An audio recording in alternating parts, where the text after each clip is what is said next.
Wow! Hi. Welcome to my first ever YouTube video ever in my entire life. Um, this is gonna be a long intro. Cut this out. Anyway, today I was like, how can I make a video about feminism that also includes my English project? So I decided, okay, that I'm going to do the roles of women in ancient Rome and then add feminism into it. So that's what I'm doing today. You're welcome. Anyway, let's transition. Okay.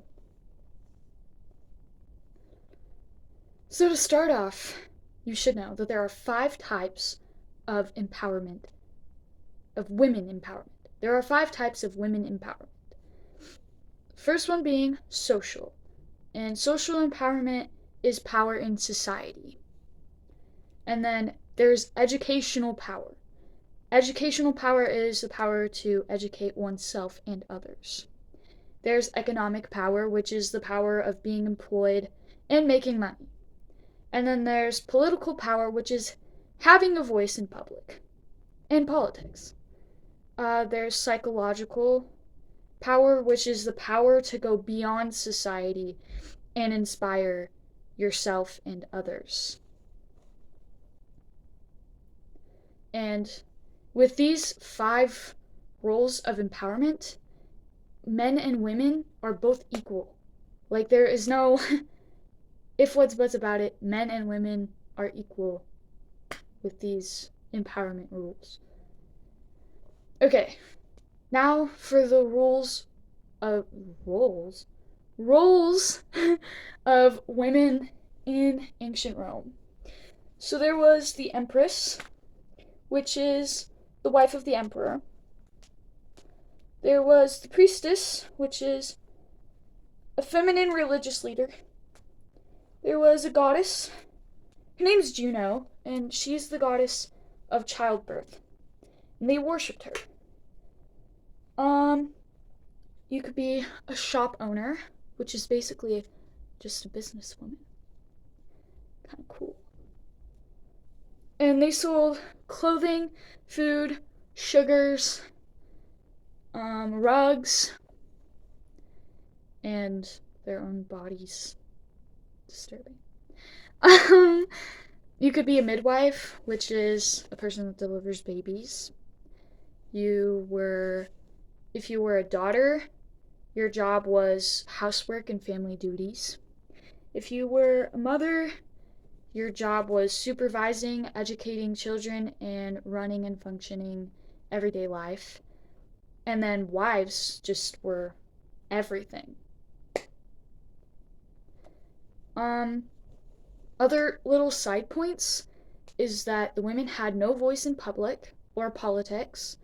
Their value was determined by who their father was or who they married, or both. They were not allowed to vote, and they were married off at their teen ages, usually. And believe it or not, things like this still happen today. Like, women in other countries other than America, they don't have rights that are equal to men's rights. Um, and that's sad. But there are ways that we can help with that. Ways we can help is like we can spread awareness through social media. We could talk about it with our friends and families, and like make it more public. We can donate to organizations that help educate women. And we can also donate to other organizations that help women and children around the world by giving them used or useful things such as clothing, shoes, hygiene products, and food, and other things. There's a billion other things. Yeah. But now to like add the feminism in here, um, I wanted to start with like the definition of a woman. Okay? So a woman. They're not objects, they're not servants. They are independent and strong. They don't need you. They never have. This is not targeted toward men. This is just targeted toward everyone. They don't associate themselves with toxic people. They're too good for that. They're unstoppable. Okay, like once they put their mind to something, they're going to achieve it. They chase their dreams. They know their worth. Always. They always know their worth. And they will be treated as much as their worth. Does that make sense?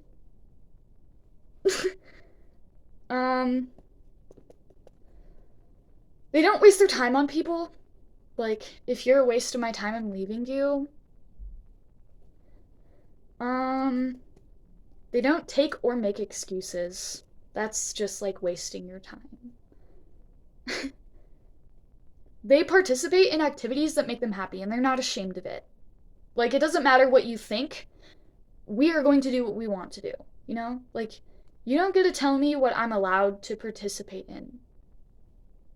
Women or man, or whatever gender you want to be. We help each other out. We stay positive, okay? Women are positive. Girls, females that are not women, they're not positive. Because they're always, those people make me sad. It makes me sad for you and sometimes even embarrassed for you. Like when you don't have the desire to achieve your dreams. You know, that's sad. Those people, I like to call them objects or projects.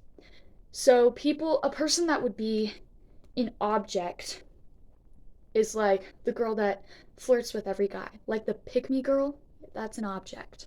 The girl that sleeps around, that's an object. A project is like a girl that doesn't have confidence. That's sad.